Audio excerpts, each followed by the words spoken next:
നമസ്കാരം, എന്റെ പേര് ഐശ്വര്യ ക്രിസ്റ്റഫർ. ഹെഡ്ജിന്റെ മാർക്കറ്റ് ടോക്കിലേക്ക് സ്വാഗതം. സി എന്റർടൈൻമെന്റ് ഇടിവ് തുടരുന്നു.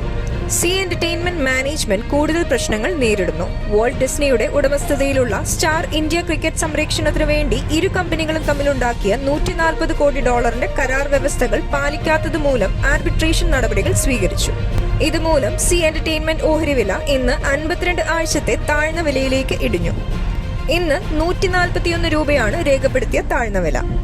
സോണി ലയനത്തിൽ നിന്ന് പിൻവാങ്ങിയതിനെ തുടർന്ന് സി പുരുഷന്മാരുടെ ICC അണ്ടർ-19 ക്രിക്കറ്റ് ടൂർണമെന്റിന്റെ സംരക്ഷണ കരാർ റദ്ദാക്കിയിരുന്നു.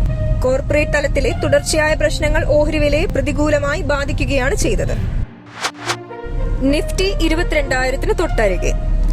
ഇന്നലത്തെ കരകയറ്റത്തിന് ശേഷം വിപണി ഇന്ന് വീണ്ടും ഇടിവ് നേരിട്ടു. നിഫ്റ്റി 22,000 പോയിന്റിന് തൊട്ടരികെയായാണ് ക്ലോസ് ചെയ്തത്.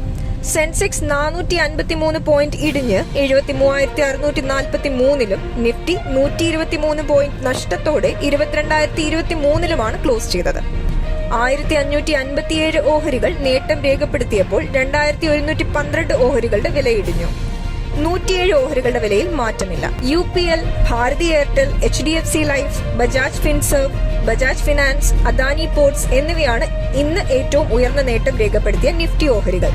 Mahindra and Mahindra, BPCL, coal India, Tata motors, Hero motors എന്നിവയാണ് കൂടുതൽ നഷ്ടം നേരിട്ട നിഫ്റ്റി ഓഹരികൾ.